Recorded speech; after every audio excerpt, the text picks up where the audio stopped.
Let's bring a parent up, maybe someone who could use a little confidence." The room chuckled. The jab wasn't even subtle. Jack Rowan shifted uneasily on the bench. His calloused hands rested on his knees. The sleeves of his old flannel shirt rolled halfway up his forearms. He didn't look up, didn't flinch.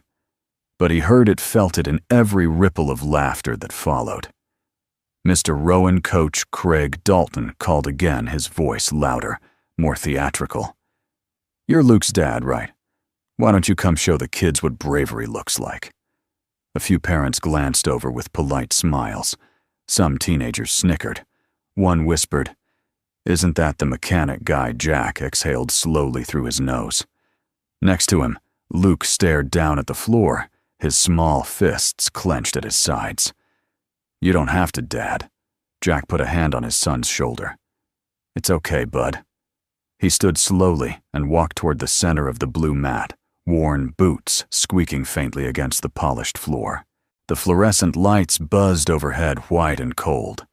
Craig towered over him, a striking contrast in his crisp, white jai, the black belt at his waist, gleaming with embroidered stripes. The man looked like he walked out of a sports commercial, perfect posture, polished smile, and just enough arrogance to leave a bitter aftertaste. Jack simply nodded. "You ever trained before?" Craig asked loud enough for the crowd to hear. Jack's voice was calm. "Not really." The laughter was polite, but real. "All right then," Craig said, grinning. "Let's keep it light. Just a demonstration. No injuries, no lawsuits." Jack said nothing. He simply took a stance, awkward, loose, almost apologetic. Craig lunged forward in mock attack, a half-speed punch aimed at Jack's shoulder. Jack barely moved. The punch landed with a soft thud. He stumbled backward theatrically. "Whoa," Craig chuckled. "Guess I hit harder than I thought." There were laughs again, louder this time. From the benches, Luke watched frozen shame rising in his chest like smoke in a sealed room. Another punch. Jack didn't block, just took it softly, falling back onto one knee. Someone whispered, "Why'd he even agree to this?" Craig turned to the crowd. "That, ladies and gentlemen, is what happens when you skip leg day." More laughter. One woman actually clapped. Jack stood slowly brushing off his jeans. His eyes never left the floor. Then a voice cut through the noise like a rifle crack. Enough. It wasn't loud, but it stopped everything. Heads turned. Craig's smile faltered. At the entrance of the dojo stood a young woman in military fatigues, boots dusty from the road duffel bag slung over her shoulder. Her blonde hair was braided tight beneath her cap. She had a small scar above her right brow and a posture that made people move without thinking. "I'll take his place," she said, walking toward the mat. Craig raised an eyebrow. "Sorry, who are you? Sergeant Samantha Vega, U.S. Army. And I believe you just made a fool out of a man who didn't come here to fight." There was a pause. The crowd shifted in their seats. Craig looked her up and down. "You here for a class?" "I'm here to apply for the self-defense instructor position," she said flatly. "But I figure you'd rather test strength than qualifications." Craig laughed, the sound bouncing off the walls like a drumbeat. "You sure about this? I don't take it easy on soldiers." "Good," she replied. "We don't need you to." A murmur swept through the room. Someone pulled out a phone. Luke's eyes widened. Sam dropped her duffel at the edge of the mat and stepped barefoot into the circle. She bowed, eyes never leaving Craig's. Craig bowed back, but there was mockery in it. Then he struck. His first jab was fast, much faster than what he'd thrown at Jack, but Sam blocked it cleanly with her forearm twisted under and responded with a sweep that nearly took his balance. Gasps echoed around the room. Craig grunted, regrouped, and launched a hook. Sam ducked, planted her foot, and landed a palm strike to his chest that made him stagger backward. The room erupted in applause. Craig's eyes flashed. His smile vanished. This wasn't fun anymore. He stepped in harder now. A knee to her ribs blocked. A feint low, then elbow high she caught it. Countered, pivoted, but her foot slipped slightly. Just enough. Craig seized the moment. He grabbed her by the shoulder, twisted hard, and with one loud pop, her arm buckled. She dropped. The room went still. Craig stood over her, panting victorious. "Nice try, Sergeant." Sam gritted her teeth, clutching her arm, her face pale, but her eyes defiant. Luke stood. Dad Jack had already moved. He didn't shout, didn't run. He walked slow, deliberate across the mat. Craig turned, already grinning again. "You want another go, Mr. Rowan?" Jack looked down at Sam. She whispered, "Don't." But he was already standing in front of Craig. This time there was no loose stance, no slouched shoulders. Jack straightened, silent, composed, and for the first time everyone saw it. His shoulders weren't weak, they were measured. His eyes weren't tired, they were focused. And his hands, still calloused from engine grease, curled slightly, not like fists, but like memory. Craig chuckled. All right. One last dance. He lunged, but Jack wasn't there. He had stepped aside clean and effortless, and tapped Craig's elbow mid-strike, redirecting the force into nothing. Craig stumbled forward, surprised. He turned, and Jack's palm was already at his chest. Not striking, just resting. "You've had your show," Jack said, his voice quiet but steady. "Now sit down." Craig froze. No one laughed this time, and for the first time that night, someone clapped. Then another, and another, until the room filled with the sound of people finally recognizing a man they'd all looked through. Jack didn't bow. He simply turned, knelt beside Sam, and helped her up. "You didn't have to do that," she said softly. "I know," Jack replied without looking at Craig, "but someone had to." The smell of antiseptic and old leather lingered in the dojo's back office as Samantha Vega sat on the edge of a padded bench, her right arm cradled against her side. A makeshift sling held her shoulder in place, tight but manageable. Her breath came shallow, measured. Controlled pain was still pain. Outside, the faint sounds of the class, resuming, floated in the thud of feet on mats, the barked commands of an assistant coach, trying to recover order. But inside this room, silence hung like fog. Jack stood by the door, one hand still resting on the frame, as if unsure whether he was allowed to be in this space.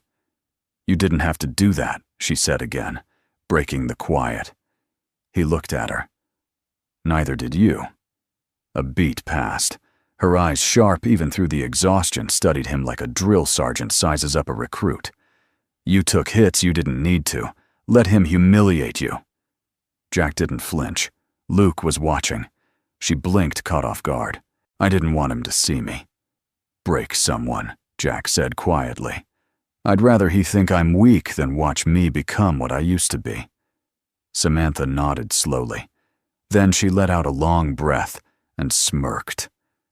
"You're not just a mechanic." He didn't smile back. "I used to be a lot of things." Her smirk faded. There was something in his tone, regret maybe, or something heavier. "I came here for a job," she said, adjusting the sling slightly. "Self-defense instructor for women. They said I needed to demonstrate command presence. Guess I did." Jack gave a dry chuckle. "More than enough."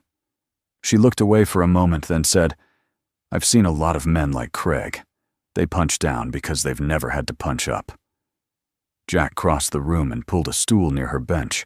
He didn't sit, just leaned forward on it, elbows on his knees. "People like that don't need to be stopped," he said.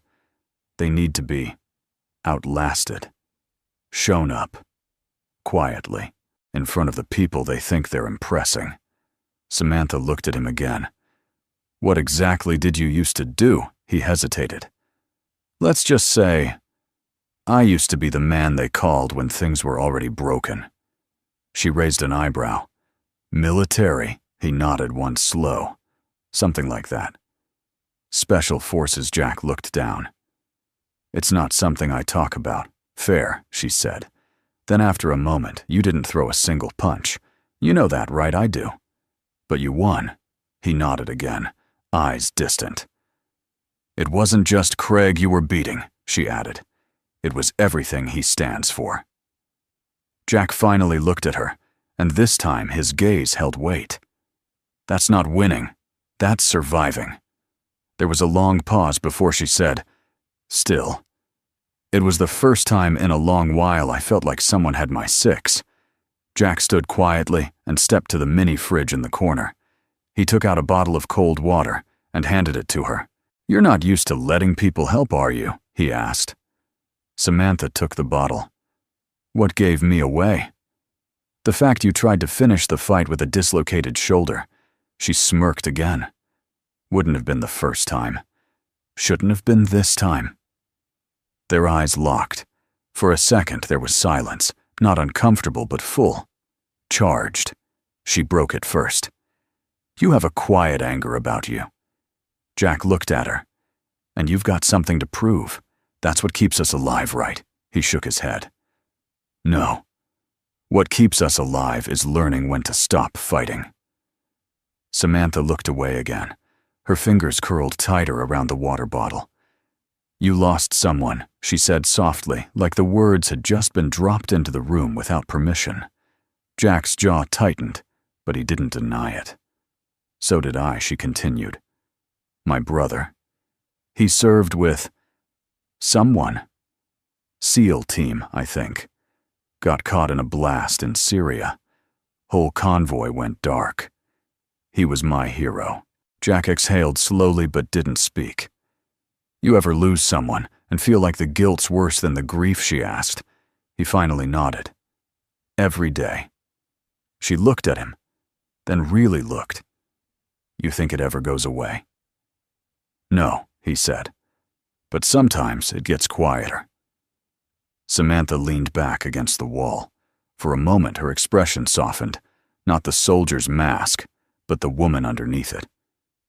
I think she said, "We don't just carry the people we lost. We carry who we were before we lost them." That landed like a stone. Jack turned back toward the door, hand gripping the frame again. "Your son," she said behind him. "He was watching today." He paused. "You didn't show him weakness," she said. "You showed him restraint. And that's rarer than strength." Jack didn't reply, but he nodded once, and that was enough.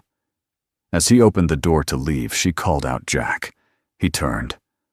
"I don't know what you were," she said, "but I know who you are now, and that man is worth knowing." Jack met her eyes, and for the first time that night, his lips curved just slightly into a smile that barely made it to his eyes. "Rest that shoulder, Sergeant," he said. "Something tells me this place hasn't seen the last of either of us." Then he disappeared into the hallway, leaving behind the silence and the beginning of something neither of them had expected. The sun had barely begun to rise over the ridge when Jack stepped into his modest garage. Dust floated in beams of pale morning light. The scent of oil and old metal clung to everything comforting familiar. He wasn't here for work. Not yet. He opened the steel cabinet in the far corner, pulled out a battered duffel bag, and laid it on the workbench like a coffin. For years it had sat untouched. He stared at it for a long moment, before unzipping it with a slow, reluctant hand. Inside a pair of fingerless gloves worn thin at the knuckles, a folded set of black tactical fatigues, a military-issued ID expired, and at the very bottom, wrapped in a sweat-stained towel, a coin, heavy, black, silent. SEAL Team 6, DevGru. Engraved on the coin's edge were the words, "Silence is the loudest kill." Jack exhaled. His hand hovered over the coin but didn't lift it. Not yet. "Dad." The voice was small, hesitant Luke's. Jack turned quickly, zipping the duffel closed in one motion. "Hey, buddy, you're up early." Luke stood at the garage entrance in pajamas, rubbing his eyes. "You weren't in the kitchen." "I couldn't sleep," Jack said, forcing a soft smile. "Just needed to check on something." Luke looked at the duffel. Was that your army stuff? Jack paused. Something like that. Is that why you were so fast yesterday? Jack walked over, crouched down. What happened yesterday? That wasn't about being fast. It was about knowing when to act and when not to. But he was hurting people. Why didn't you just stop him right away? Jack looked into his son's eyes. Honest, curious, wounded. Because I used to stop people for a living, he said quietly. And one day, I stopped someone too hard. I promised myself I wouldn't be that man again. Luke frowned. But you were a hero. Jack shook his head gently. No, kiddo. Heroes save people. I followed orders. And sometimes that's not the same thing. Luke seemed to think on that. Did the army make you stop being you? He asked softly. Jack blinked. No, he said. But losing people did. He stood, tousled Luke's hair. Go get ready for school. I'll make pancakes. Luke nodded, but before he turned away, he asked one more question. Is she okay? The soldier lady. Jack smiled. Tough as nails. She'll be all right. That afternoon, Jack returned to the dojo, not as a student, not as a show, but quietly through the side door. The space was empty, save for Samantha standing barefoot on the mat, her injured shoulder still in a sling, her movements slow but precise. She practiced with her left arm, only kicks, pivots, guarded blocks. Jack watched silently for a moment, then cleared his throat. You're not exactly great at taking recovery advice. Sam turned, but didn't stop moving. You ever known a soldier who was? I know a few who regretted pushing too soon. She smirked. That's why I go slow. He stepped closer, arms crossed. You're training with one arm. It's still one more than the guy I dropped in Kabul. Jack raised an eyebrow. You were in Kabul, 2018. 82nd Airborne. I was attached to a Marine recon unit for joint drills, until things went sideways. Jack nodded slowly. I was near there. Same year. Sam paused. You said you used to be the guy they called when things were already broken. I didn't say they stopped calling, he said. Her gaze sharpened. You walked away. I buried too many men with first names. Silence. I get it, she finally said.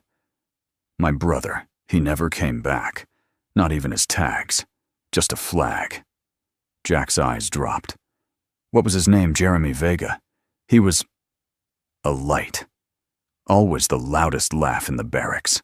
He signed up to protect people who couldn't fight for themselves. Jack said nothing for a long time. Then, barely above a whisper, I knew him. Sam froze. Jack looked up. Your brother. He was the radio op in an op gone wrong north of the city. I was on overwatch. We were supposed to extract at 500. Ambush blew the route. We lost 3. Jeremy was 1. Sam's voice cracked. You were there, I saw it. I tried to reach him. I failed. She took a step back. Why didn't you say something? Because what do you say to a sister whose brother died while you walked away? Breathing Sam's breath hitched. He always said he'd die with honor. Jack nodded. He did. They stood in that fragile silence full of unspoken grief and impossible healing. Then Sam said something Jack would remember for the rest of his life. Maybe. It's not your job to carry his death. Maybe it's your job to carry what he stood for. Jack blinked hard, throat tightening. He hadn't realized how badly he'd needed someone to say that. He stepped onto the mat beside her. You ever train in Aikido basic level? Jack extended his hand. Then let's fix that. She looked at him, wary, guarded, but then she took his hand. He led her through slow, fluid movements, correcting posture, with a teacher's touch, gentle, precise. It wasn't about the fighting. It was about balance, about trust. And for the first time in years, both of them let someone in. Outside the dojo, the sun was setting. Inside, 2 broken soldiers began to remember what it meant to move without pain, to breathe without guilt. And neither of them knew it yet, but something had just shifted quietly, undeniably in the foundation beneath their lives. The evening air was cool, touched with the dry scent of cedar from the hills. Jack leaned against the hood of his old truck, arms folded, watching the small town fade into soft amber under the setting sun. The day was over, but his thoughts weren't. They were circling restless, like an old engine that wouldn't shut down. The dojo's parking lot was nearly empty. Most of the students had gone home, but inside a single light still glowed. Samantha. He'd waited partly out of habit, partly out of something he didn't want to name yet. Maybe it was curiosity. Maybe it was guilt. Or maybe it was the strange, steady pull toward a woman who didn't flinch when life hit her hard. She just stood back up, like she expected to bleed, and kept going anyway.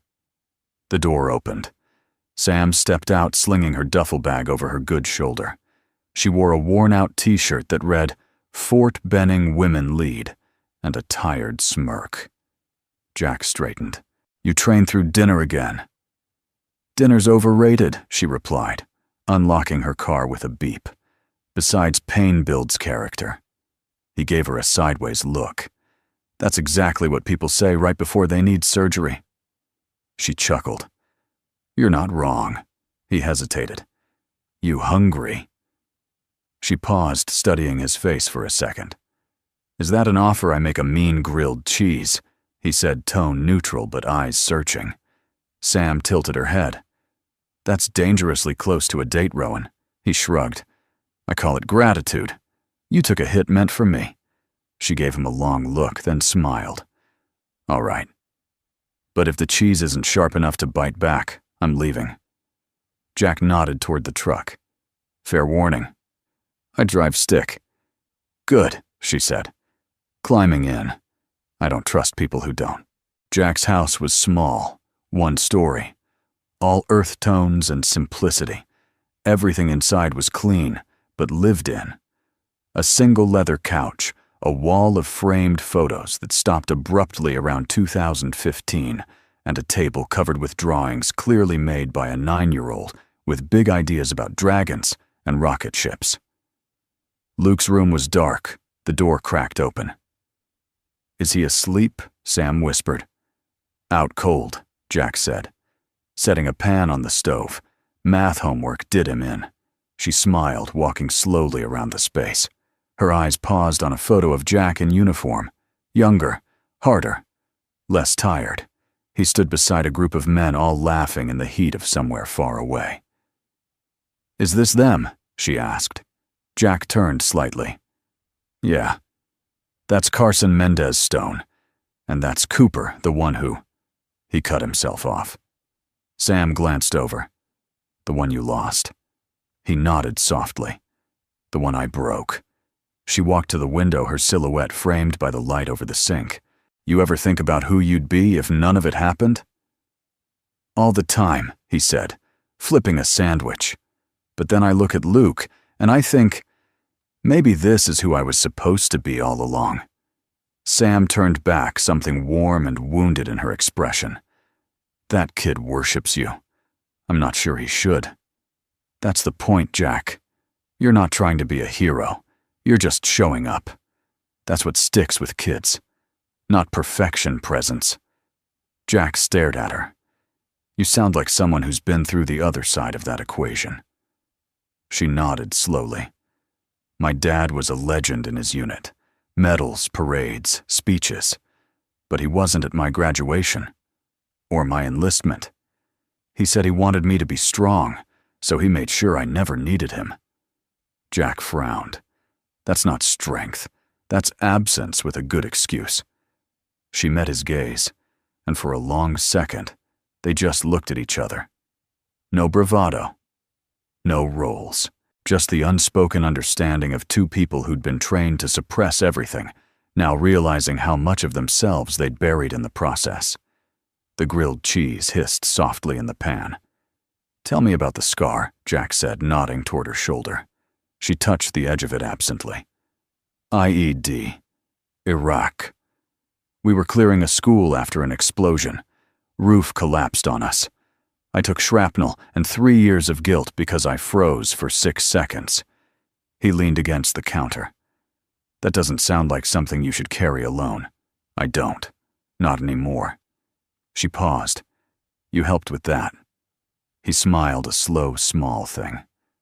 Well, I make decent sandwiches. She walked toward him, her tone quiet but clear. No, Jack. You made me feel seen, not saluted, not measured, just seen. They stood close now, the sandwich forgot in the air warm but still. You ever think about trying again, she asked. Jack blinked. With what? Life. People. Letting someone back in. He didn't answer immediately. Instead, he reached for a plate, placed the sandwich on it, and handed it to her with quiet care. Then, softly, every day. But I'm scared that if I open that door again, the man who comes out won't be the one people need. Sam held his gaze. Then let someone meet him. Halfway, she said. You don't have to come out all at once. Jack swallowed. And then quietly, finally, he nodded. Outside, the wind stirred the chimes on the porch. Inside, 2 souls, scarred by war, sat across from each other breaking bread, not just to eat, but to begin something new, something that might not yet be love, but was already more than silence. The morning air carried a crispness that hinted at fall. Leaves rustled along the sidewalk outside Master Craig's dojo, swirling like they were caught in the tension that had lingered since the incident. Inside, the mats had been cleaned, but the memory of what happened that day hadn't been wiped away so easily. Sam sat in the corner of the small student lounge, one leg folded beneath her, the other stretched out as she flipped through a thick manila folder. Her injured shoulder rested gently against a pillow propped behind her. A steaming cup of black coffee sat untouched beside her as she scanned the papers with a furrowed brow. Jack watched her from the doorway, leaning silently against the frame. He hadn't meant to eavesdrop, but she looked so immersed, so focused, it felt like interrupting would be breaking something sacred. You ever going to say what's in that file? He asked, finally his voice soft. Sam didn't look up. It's my brother's case file, the unofficial one, or the one they don't send home. Jack stepped inside slowly. Where'd you get it? A friend in Intel. Took me 2 years to get them to send it. It arrived last week. He nodded. Why now? She looked up, finally meeting his gaze. Because I saw you move. Jack held her eyes. And Sam closed the folder, her expression unreadable. And now I know what I've suspected for years. She stood, walked to the window, and stared out at the kids lining up in the adjacent room for class. Her voice was low-measured. The report says there was one man who broke protocol, left his position to retrieve the wounded under fire. They called it reckless, said it cost them the mission, said that man refused to give his name. Jack didn't speak. Sam turned to face him, holding the file against her chest like armor.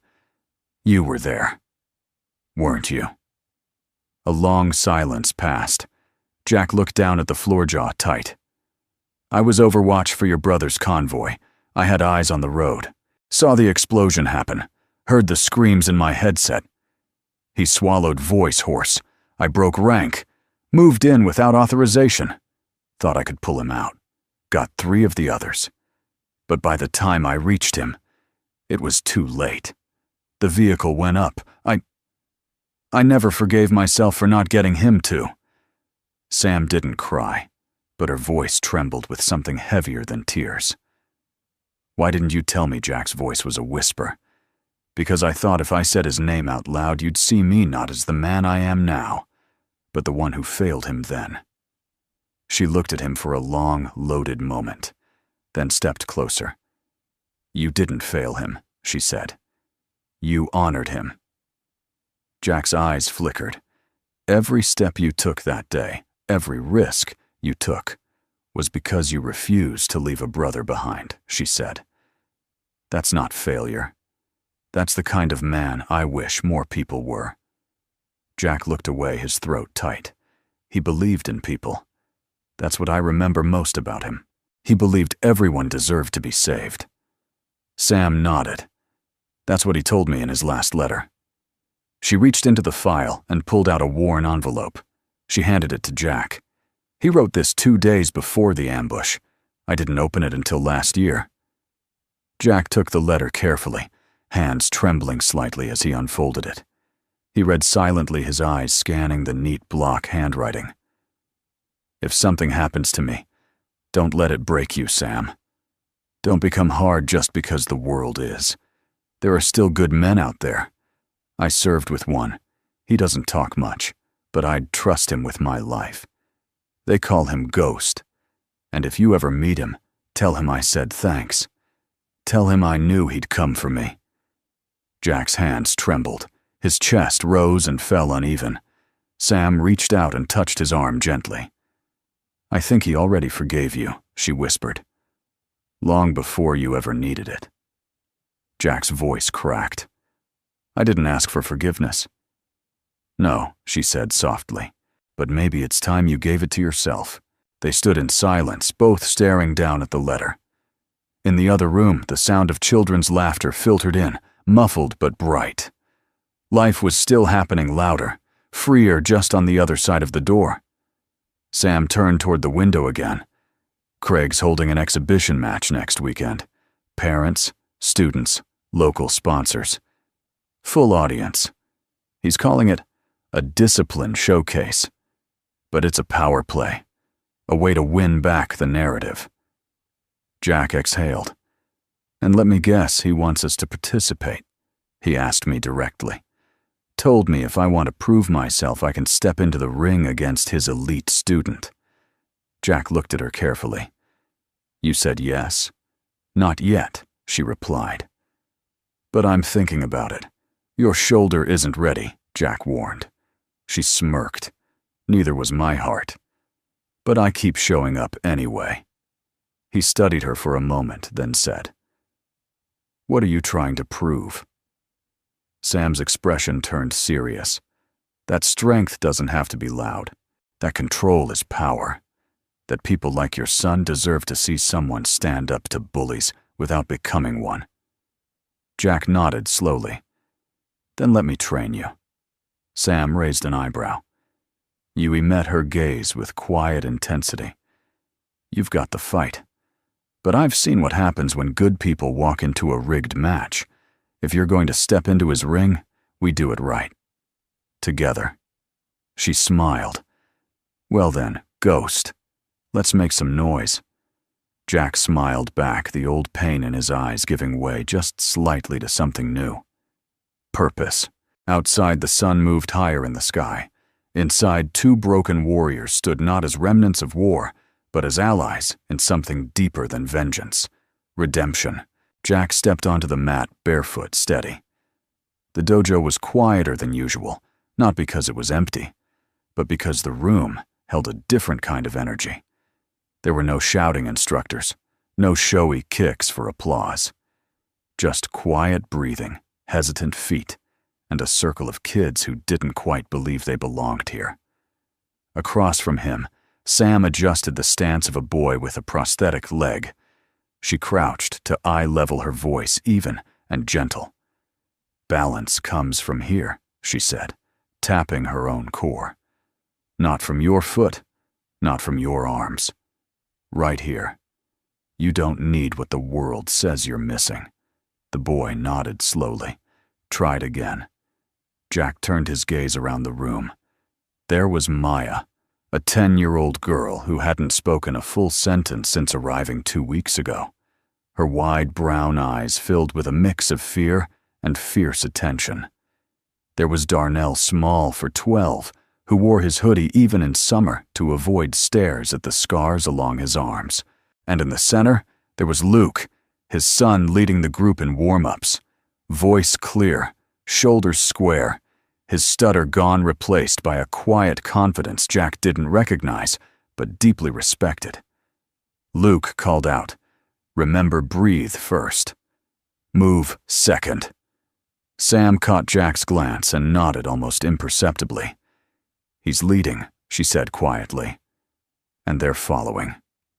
Jack didn't reply. His throat tightened a little. He hadn't seen this side of his son before. This strength, and it didn't come from fear or toughness. It came from empathy.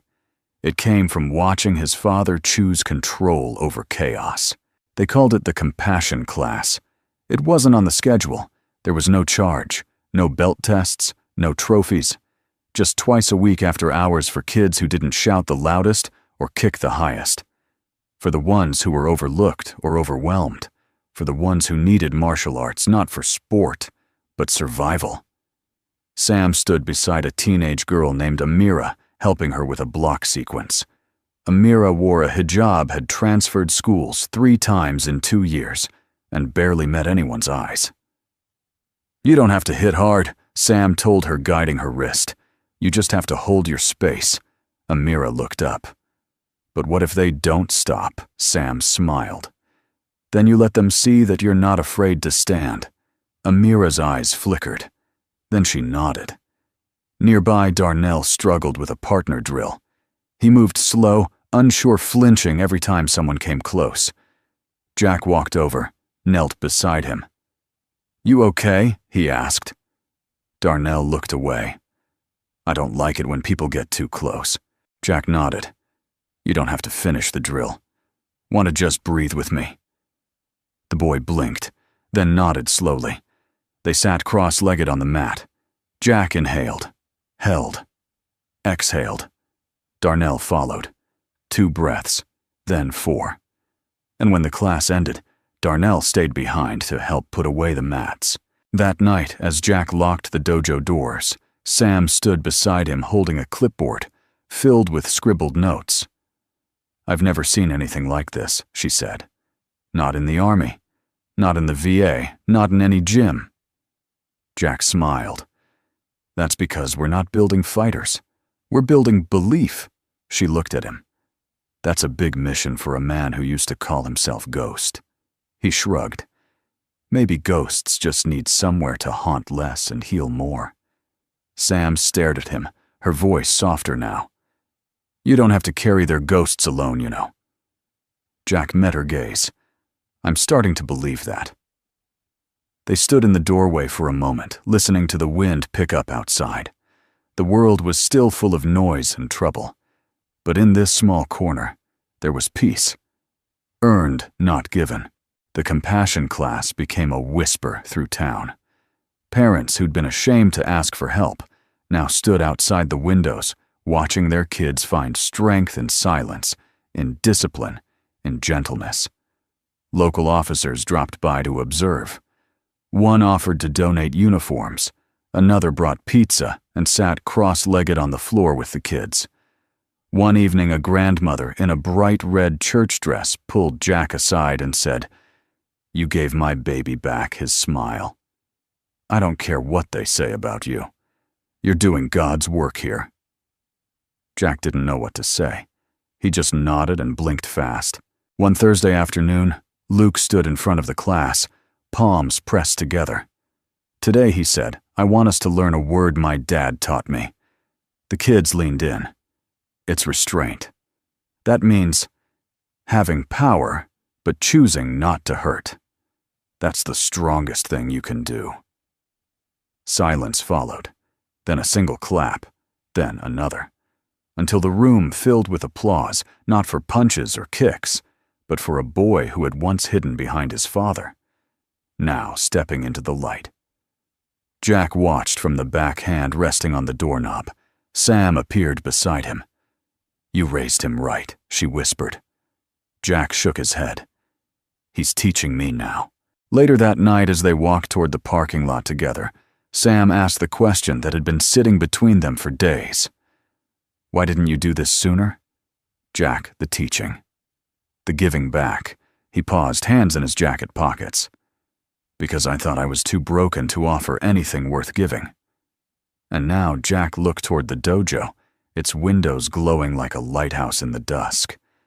"Now I know the cracks are where the light comes through." Sam stopped walking. She looked at him. "Say that again," she said. Jack smiled faintly.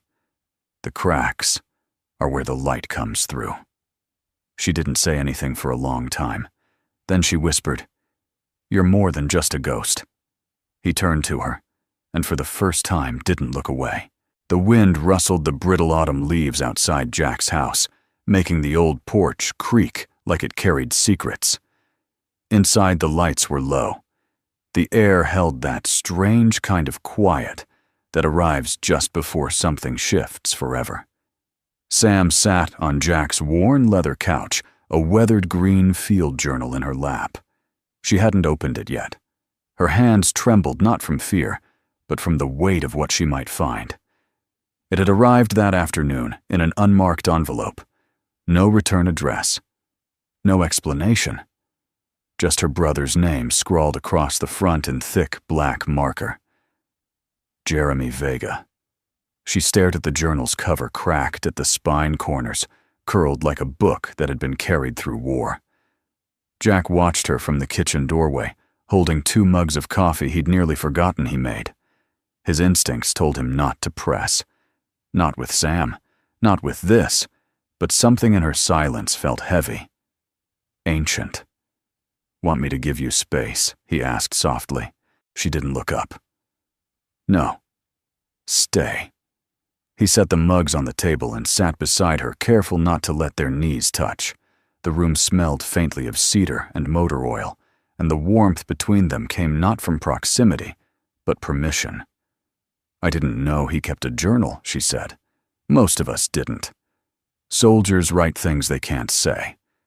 She opened it slowly, flipping through pages of sketches, coordinates, scribbled fragments of songs, and inside jokes no one alive would understand. Then she stopped. Her eyes locked on a page near the back where the handwriting had changed, less clean, more urgent. The ink smeared slightly as if written during movement or fear. She read aloud. "If this is the last thing I write, tell my sister. Tell her I wasn't afraid. Tell her I chose this. Tell her I went where I believed I was most needed.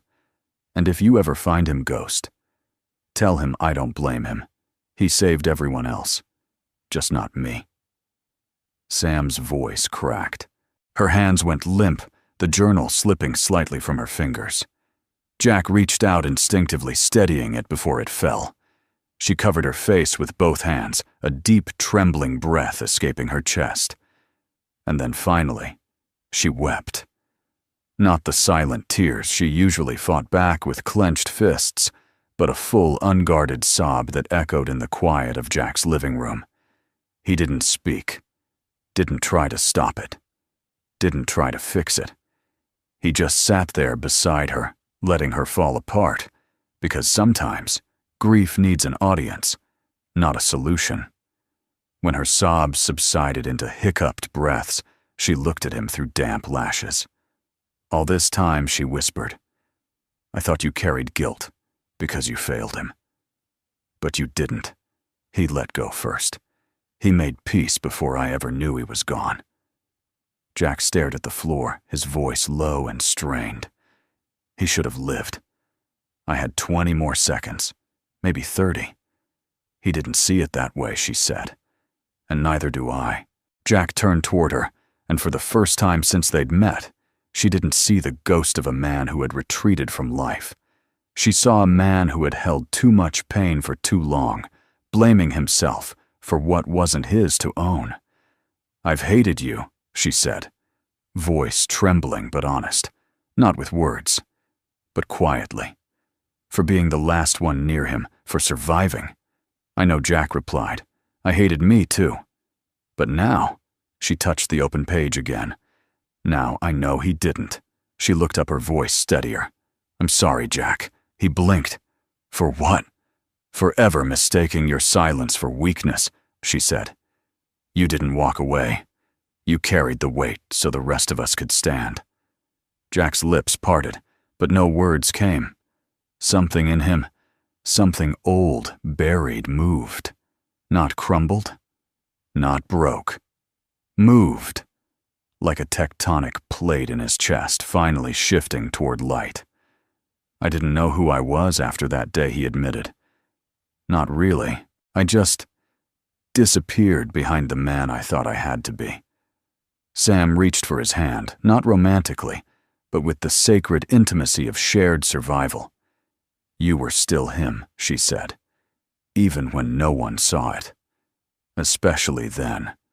They sat like that hand in hand, two warriors who had stopped running, not from war, but from themselves. Later, when the candles flickered low and the night had deepened, Sam placed the journal gently on Jack's table and looked at him with eyes full of something new. Not grief, not duty. Trust. You ever wonder what's next for people like us? She asked. Jack leaned back. I used to think the best we could do was survive quietly. And now, he met her gaze. Now I think, maybe we're meant to teach others how to survive loudly, with dignity, with grace. Sam smiled, and in that smile was every inch of the girl she used to be, and every bit of the woman she'd become. Then let's do it, she said. Let's stop pretending we're broken. Jack chuckled. We're not broken. She tilted her head. We're just rebuilding, he said. And for once, that didn't feel like a lie. The air at the county fall fair buzzed with sugar sweat and spectacle.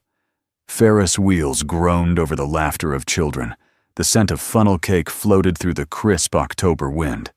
And somewhere near the heart of it all, a small crowd began to gather in front of a makeshift ring bordered by ropes and hay bales. At the center stood Master Craig, arms folded, microphone in hand, the kind of grin that made Jack's stomach knot. Ladies and gentlemen, Craig's voice thundered through the fairgrounds. PA system, today isn't just about cotton candy and pumpkin pie. Today's about strength tradition, and reminding folks who really owns this town's discipline. Jack stood at the back of the crowd, with Sam and Luke, his jaw clenched tight. He'd hoped this was just rumor, a stunt. But Craig wasn't bluffing. There was a banner behind the ring now fluttering in the breeze. Challenge the master. One night only. You've got to be kidding me, Sam muttered. But it was no joke. Craig held the mic like a showman and raised one brow dramatically. I hear there's a new dojo in town, he continued. I hear they're teaching kindness. He spat the word like it tasted bad. Compassion. I even heard they got a few kids doing Tai Chi with teddy bears. Laughter rippled through the crowd. Luke's hands balled into fists at his sides. Jack stepped in, gently resting a hand on his son's shoulder. Easy, Jack said. Let him talk. Craig wasn't done, and I hear his eyes scanned until they landed squarely on Jack, that the man running this operation isn't even licensed. Just some has-been with oil on his hands and ghosts in his head. More laughter, some nervous, some cruel. Jack stayed still, silent, grounded.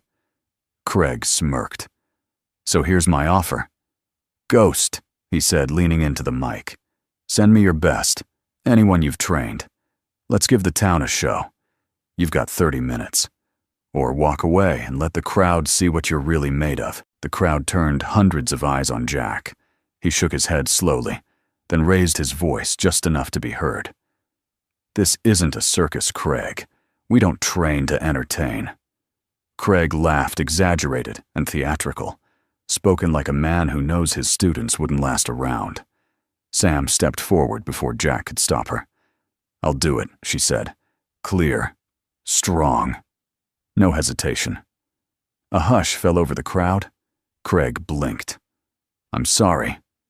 You heard me, Sam said, stepping closer to the ring. I'll represent the dojo. A few teenagers in the crowd snickered. A man holding a turkey leg whispered, Is she serious? Craig burst out laughing, clapping slowly. A girl with a floating shoulder. That's the best you've got. Jack's face darkened. Sam, don't. But she didn't turn.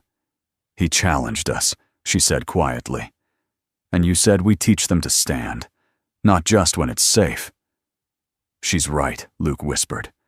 They're all watching Dad. Jack looked around. At the kids from compassion class, some perched on hay bales with wide eyes. At the parents holding their phones. At the veterans, arms crossed waiting. And at Sam standing firm, every line of her posture saying, I know the risk. I'm still here. Jack exhaled. Long. Slow.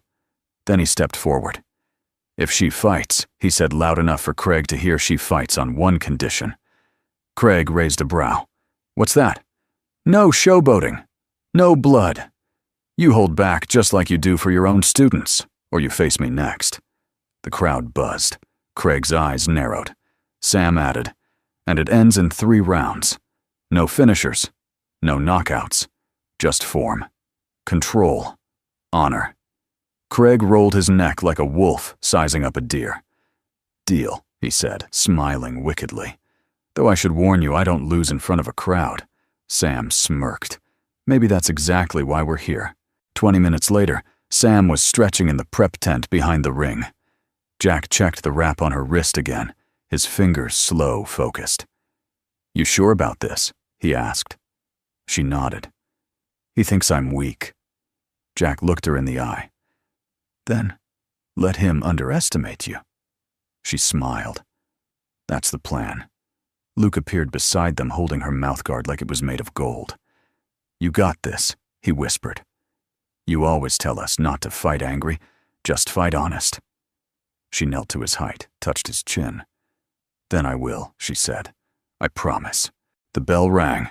Sam stepped onto the mat, breath steady. Across from her, Craig flexed dramatically, playing to the crowd. He bounced on his toes, gave an exaggerated wink to a group of high schoolers, and cracked his knuckles like he was already bored. The first round began. He came in fast, arrogant, wide strikes meant to rattle her early. Sam stayed light, dodging with precision, redirecting his energy, rather than blocking it head-on. Jack, watching from the sidelines, nodded. She's not fighting him, he murmured. She's dancing around his ego.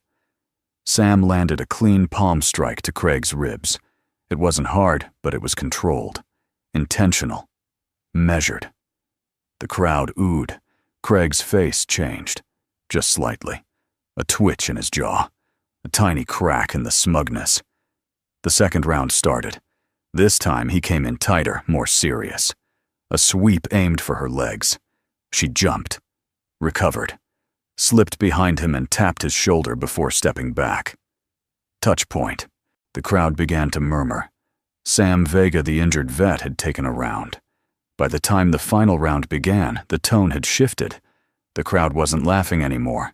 They were leaning in, watching, rooting. Craig's hits grew sharper, desperate. A low elbow nearly caught her shoulder. Jack tensed.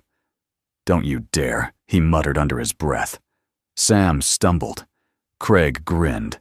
But when he charged, something changed in her eyes.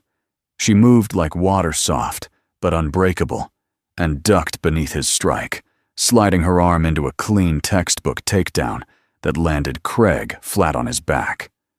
3-point contact. Bell. Silence. Then eruption. The crowd roared. Kids from the compassion class leapt to their feet, shouting her name. Luke threw his hands in the air like she'd just won the world championship. And Jack. He smiled. Not because she won, but because she did it on her terms.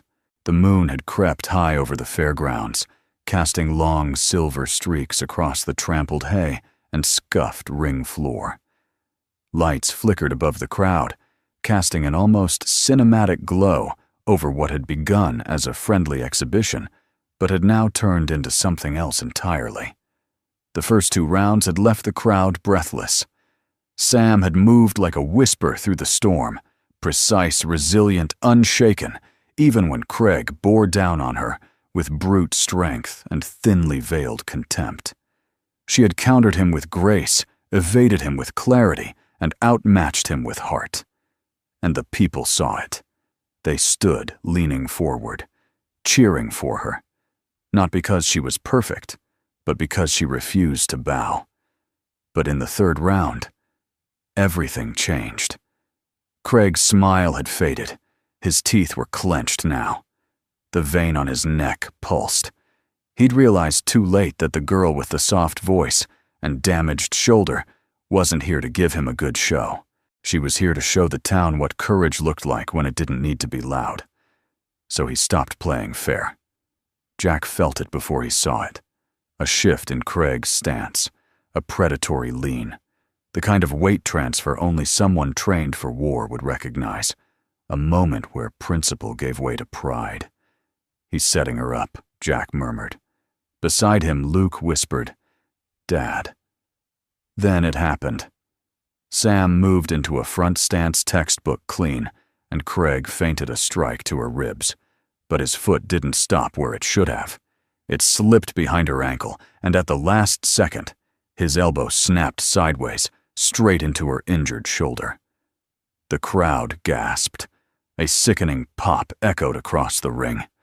Sam collapsed, her body crumpling like a soldier hit mid-charge. She hit the mat hard. Her head snapped back. She didn't move. Jack was already on his feet. The referee hesitated, unsure whether it was a real foul or just bad timing. A woman in the audience shouted, "She's hurt." Another man, Darnell's dad, stood up. "She's down." That's enough, but Craig didn't back off. He stepped forward again, looming, smirking down at her like a lion over prey. Sam stirred, groaned. Craig's voice slithered into the mic. "You want to quit now, sweetheart?" Boos erupted. Parents covered their kids' ears. The compassion class huddled, confused, frightened. Luke grabbed his father's hand. "Dad, do something." And something in Jack snapped. Not in anger, not in violence, but in purpose.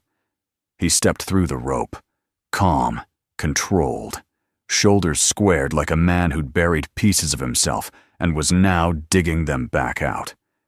The crowd parted for him, not because he asked, but because they felt him coming. He knelt beside Sam and cradled her head gently. Her breath came in sharp, staggered pulls. "You with me?" he asked. She nodded barely, her face twisted in pain. He did it on purpose, I know. Jack, don't do something stupid." He smiled sadly. Too late. Then he stood. Not like a father, not like a mechanic, but like something else, something long forgotten, long buried. Craig straightened up as Jack entered the ring, eyes wide with performative innocence. She stepped into the ring. "No one forced her," Craig said, arms raised, voice mocking. "Accidents happen."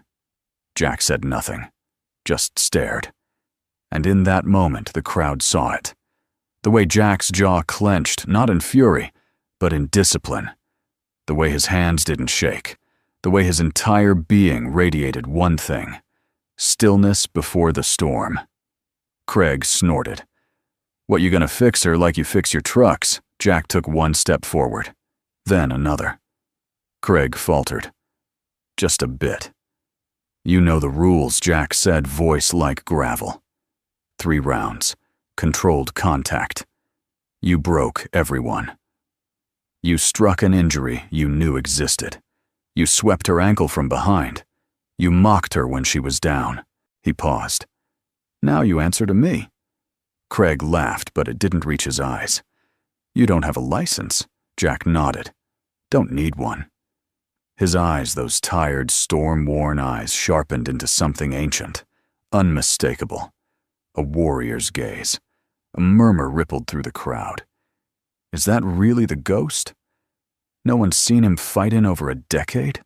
Craig took a step back, but Jack took another forward. "I won't fight you like you fought her," Jack said. "Because what I teach, what we teach, is restraint." Craig opened his mouth to reply, but something in Jack's presence stole the words. Then Jack knelt beside Sam again, brushing a strand of hair from her face. "You showed them," he whispered. "Now it's my turn." Sam blinked slowly. "Don't lose yourself." "I won't," Jack said softly. I'm not here to win. I'm here to restore what he tried to break. And then he rose. The lights above flickered. The crowd quieted. The storm was coming, but for once it wasn't a threat. It was justice. The ring had never felt so small. The lights above glared like judgment. The crowd was frozen, some standing, some sitting on the edge of hay bales, mouths slightly open, breath caught in their throats. Children clutched their parents' sleeves. Veterans leaned forward, their expressions unreadable. And there, in the middle of it all, stood Craig, still posturing, still smirking, but now with sweat beading at his temples. Across from him, Jack Rourke stepped over the rope with the quiet finality of a man who knew exactly what he was doing and exactly why he was doing it. Not for pride, not for revenge, but for her, and for every student watching whose understanding of strength was still being written. Craig raised his fists. Didn't think you'd actually grow a spine, Ghost. Jack didn't answer. He simply tightened the black wraps around his hands, then bowed not to Craig, but to the crowd. Then he breathed. Low, deep, centered, and when he looked up again, he was someone else. The crowd could feel it, the stillness, the weight, like a mountain had just exhaled. Craig lunged first, predictably. He always opened with a right jab and tried to feint left into a hook. It had worked 100 times on eager kids desperate to prove themselves. Jack wasn't desperate. He stepped inside the jab before it landed, redirecting Craig's arm with a gentle parry, and pivoted on his heel, a jujutsu redirection so clean it looked like water finding its path. Craig stumbled, surprised, but caught himself. He snarled. "You think you're clever?" Jack didn't reply. He just moved again.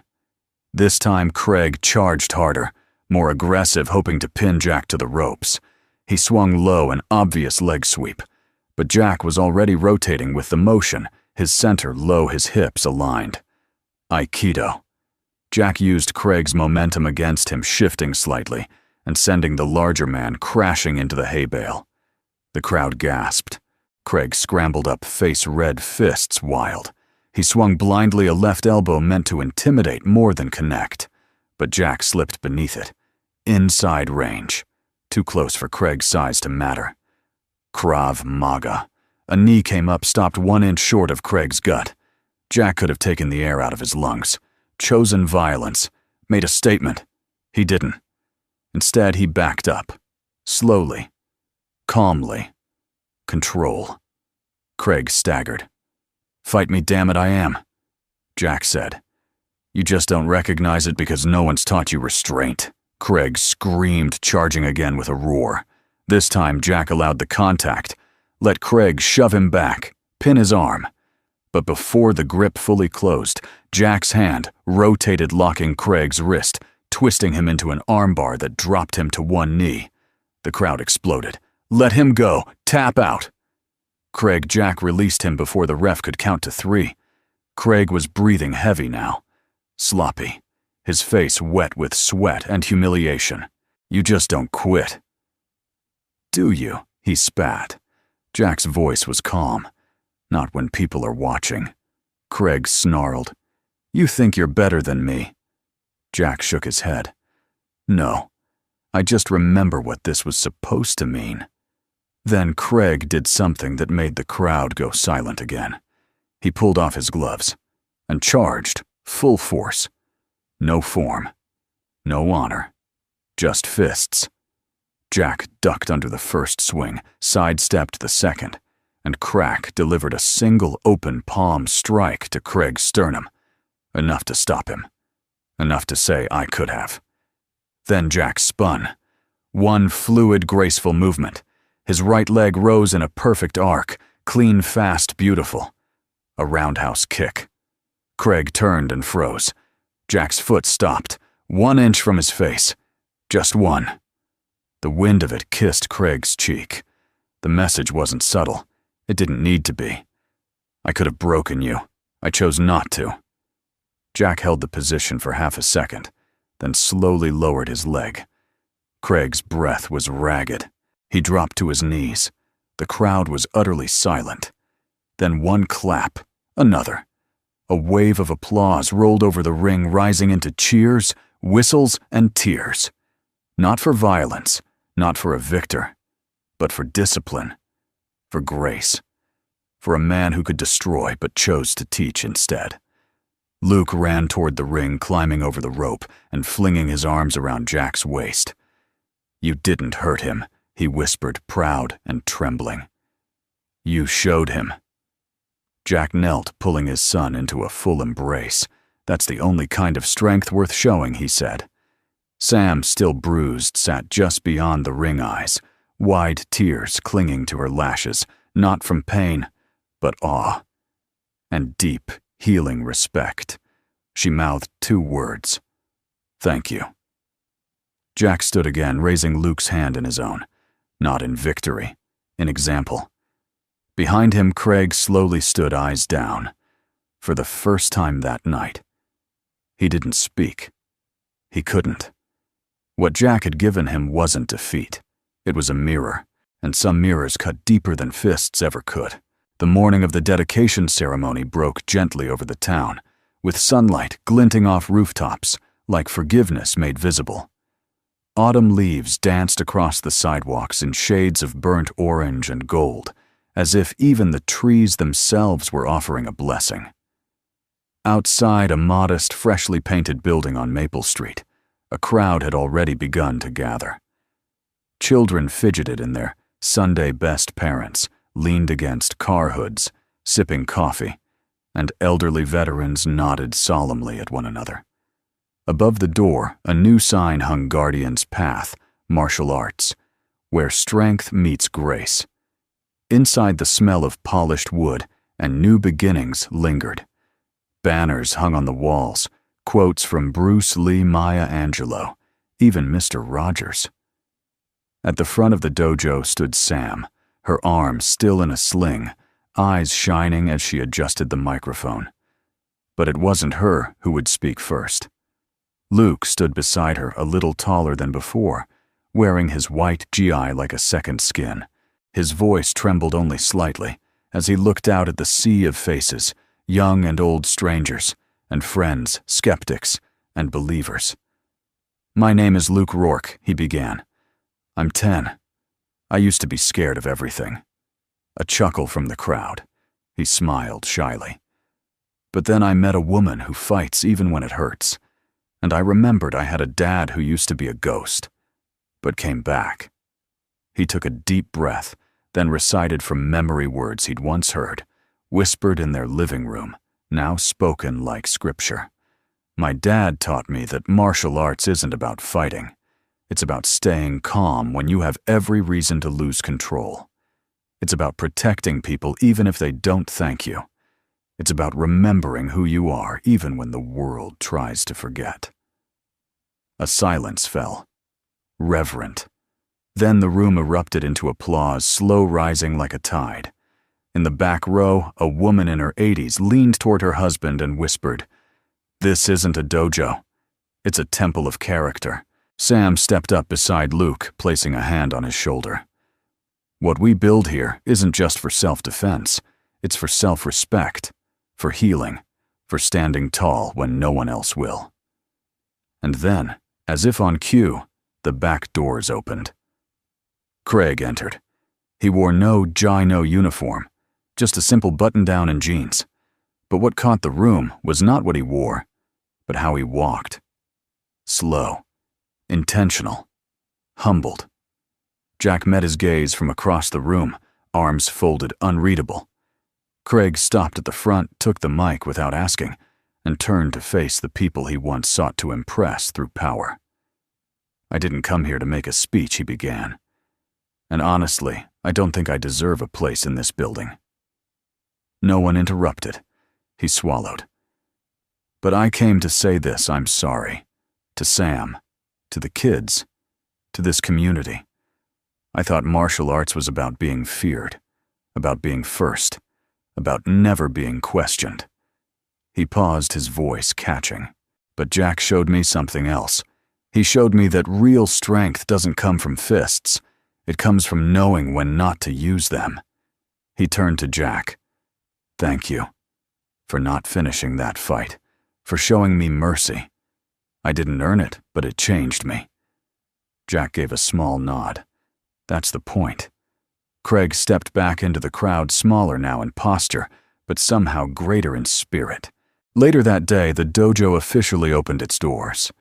The first class was a mix of wide-eyed 7-year-olds, retired factory workers, single mothers, and teens who'd once believed they didn't belong anywhere. Jack stood at the back watching them line up. Feels different than the last place, Sam said beside him. Yeah, Jack replied, because this one's built on something real. What should we teach first? She asked. He looked toward Luke, now showing a younger boy how to fall safely. Jack smiled. Compassion. Always. Sam glanced sideways at him. You ever think you'd be here again? He shook his head. Not in a million years. She nudged him gently.